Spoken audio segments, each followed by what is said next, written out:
Blue and golds. My pack has blue and gold in February. I know most have in February. A few I've heard of also have in March. Blue and gold is also a great opportunity for resourcefulness. It would be making a centerpiece. Oh, absolutely. Yeah. So, like you were saying, the centerpiece is what you can do if you have. Just give some small parameters. Like, for instance, what we did one year was the only parameters were it had to be made out of clay, and we had another year where it had to be made out of chopsticks because the theme was Chinese New Year.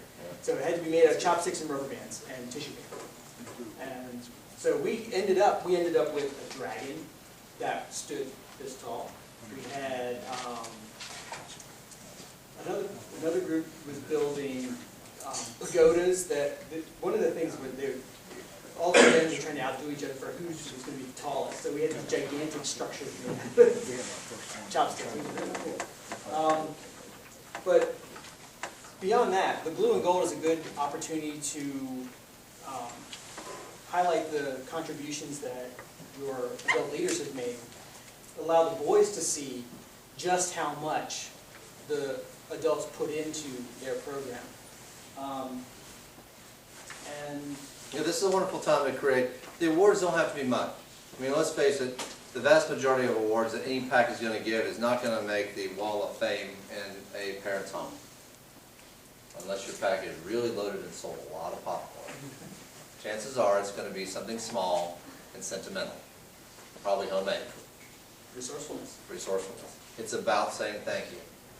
If it's as simple as having a wooden spoon that has been painted gold that you handed the person that was the person who coordinated the blue and gold. You bring them up front and you make sure you make a big deal of the fact that without you, this could not have happened. Thank you so much, the golden spoon. Is it a piece of fluff? Yes. But it's a thank you. And it's also important in the fact that A, it tells your leaders and your other parents their contribution is important. But B, and I think this is the most important part, it shows the boys that it's very important to thank those who help you. Whether it's their job or not, it's always important to call that out and recognize that thank you so much for your time and your service. We could not have done it without you. That's why my mom made me write thank you cards every time I got a present. Remember, people took the time to send this to you. You need to take the time to thank them and appreciate what they've done for you. As a kid, I hated it, but I learned the lesson. Show them that thanking others who help is very important. So, use this resourcefulness. Whether it be, cans of Mountain Dew. Cans of Mountain Dew. Yeah, that's right, for all you do. Oh, wow. Okay, yeah, wow. Maybe a popcorn kernel is a popcorn ball that's been shellacked. You just hit it with some paraffin, some polyurethane. Anything. It's about making it fun for the boys, but also showing the adults that thank you so much. And Blue and Gold is a great opportunity to hit your volunteers for the whole year. But don't forget to thank them throughout the year. All right, so last month I talked about the fact that I was bringing my Cub Scouts Love Pizzazz presentation from Powwow, and I was chopping it into pieces. We're going to do a little bit each roundtable. So this time, I was going to remind everyone why pizzazz. Okay. Simply put, pizzazz is about keeping it interesting and different than the normal. If we sit up here in a droning voice, I've lost you. You guys are different than Cub Scouts in the fact that I don't have to get you up and down, up and down, up and down to keep you engaged. If you start nodding, I'll get you up and down, up and down. We'll see how it works. But I do have to realize the different attention spans of both adults and children. Some of my Cub Scout parents have even less attention span than my boys do, and I have to recognize that. Pizzazz is a way of me to get them engaged and actually be part of the enthusiasm. See what's going on. Pizzazz is fun and energy. It takes planning.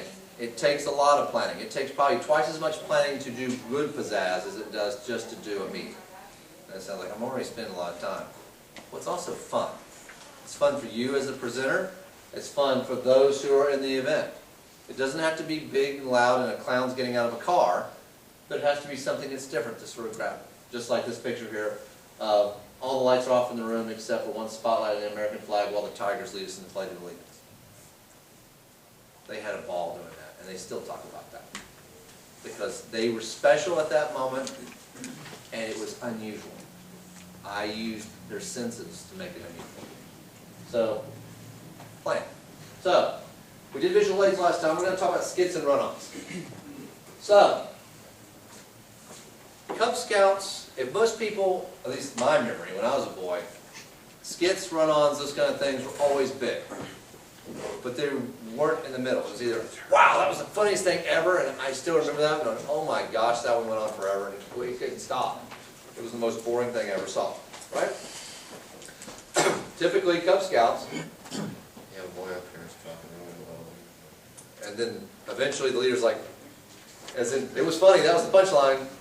And everyone's looking at it like, what? And so for the next 5 minutes, you've got all the boys in there going, what do you say? I didn't get it. What do you say? And so you've lost control for a while. So watch out for your skits. They need to entertain and to educate. They're never to denigrate. They're never to make fun of a certain class or any member of your unit. Now, my pack doesn't always follow that, and I hate to say it. We had one leader who was the guy that all the boys knew was the one that you couldn't leave him alone because he would always do something silly in camp, like he would accidentally, tie himself to a tree. Were we denigrating him a little bit? Yes. But he was the guy that wanted to be the bumbling scout leader who always needed help from the boys, and they always needed to guide him. Okay? So don't take that to the letter of the law, well, because it's tough sometimes to walk that line and never to create a funny person. Because a lot of time with the straight guy, funny guy, the straight guy is in a sense being made fun of. So just make sure that it's not offensive or hurts anyone's feelings. Lots of dialogue. Death of a skit. From Cub Scouts, it will kill it. I'd say if each boy has to say more than about the number of words, the number of fingers on his hands, probably too many. Number one, he's got a piece of paper in his hand, which means he's going to be reading it, which means he's going to be right here talking real low. If his chances are if it's 5 words or less, he probably can remember, and he can probably remember he needs to talk really loud. And make sure that you preview the skit. Hey, did number 2 has a skit, come on up, I don't know what they're doing. That's bad. Because even if you have a leader leading that skit, sometimes they just wander off where they should be. The skits that were appropriate or were done when I was a boy are no longer appropriate. That just happens. So make sure they always fit into the Scholar from Law. So, what's a run-on? What's a run-on? Is when someone comes on, says something, drawing a blank. You're drawing a blank? Really? Okay. Now, see, this is the death of a run-on. That's like, they're all around me! They're all around me! What's all around me? What's all around you? What's all around My bell. See, yes. now, we just did the perfect example of a death, bad timing, not rehearsed run-on. Good job. Run-ons are fun. They're tons of fun. They're attention getters. The boys love run-ons. They're good at them too, usually, as long as they understand the timing aspect. If I'm talking to you right now about something, I need to be continuing to talk about it, even though I know he's going to run in on it. If all of a sudden I get to a point and I stop, and then he runs in, it's not a run-on. It's just bad timing.